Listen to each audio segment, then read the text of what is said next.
find me sat here on a souped up coach in the middle of central London, but sadly I'm not going on holiday. No, I've come to see RIM's first touchscreen phone, the Blackberry Storm. Now, I've seen a lot of touchscreen devices recently, ranging from the Sony Ericsson Xperia X1 right through to the HTC Touch HD, so my expectations are pretty high. Thankfully, I'm happy to report that the Storm is really living up to them.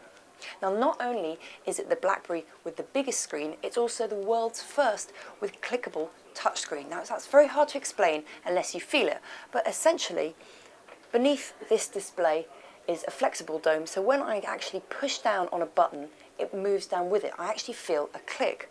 Now, this is very satisfying, obviously, but also pretty handy when it comes to navigation.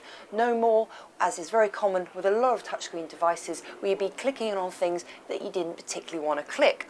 I can just navigate all the way around my menu, decide what I want to click, and then when I'm certain, go in and click it.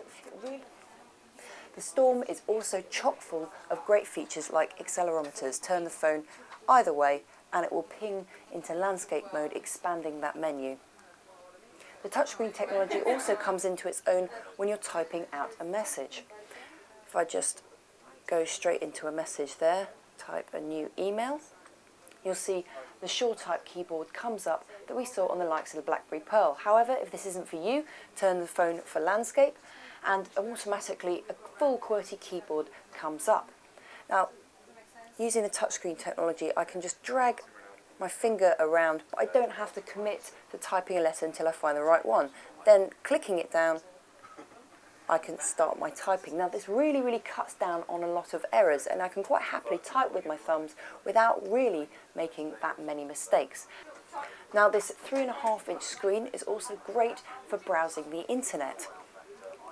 Looks great when you hold it landscape, and rather like the Opera Mini browser, you just double tap to zoom in quite close on text so you can really see what you're doing. Then use one of the hard keys on the side to zoom out again. Bit of a bone of contention, the Storm doesn't have Wi-Fi, so you're going to have to be in a 3G area to surf the net using the HSDPA connectivity.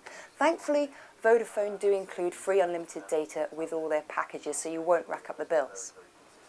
There's also inbuilt GPS, great for applications like Google Maps, but Vodafone will also chuck in their free turn-by-turn sat-nav application, Find and Go, absolutely gratis for 6 months.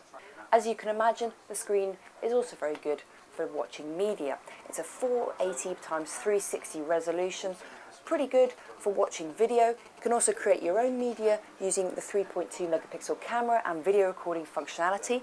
All your music is on there with cover flow, and if you're looking at your photos, it also supports general touch recognition gestures like sweeping through your photos. It will also sync with your iTunes, though unfortunately only with un-DRM'd music. Of course, the Storm is a BlackBerry phone through and through, so it's also great at email. It supports many of the webmail clients by simply entering a username and password. And there's also 5 of the main IM chat functions in there as well, like Google Talk, MSN Messenger, and BlackBerry's own IM client. Some of the apps that we liked on the BlackBerry Bold are also in there as well. There's Flickr, so if you take a photo, you can upload it directly to the net. There's a special version of YouTube that will allow you to stream videos, unfortunately not upload them. And there's also that all-important Facebook app, so you can update your status on the go. It also supports push, so any notifications you get through Facebook will be delivered directly to your inbox. And finally, there's the boring business applications. There's a Word application, one for spreadsheet, and one for PowerPoint applications. And users will be very glad to hear that it supports a multi-touch cut and paste function. So that's the BlackBerry Storm. A sexy BlackBerry phone? Well, I think so, but check out our full review very soon on stuff.tv.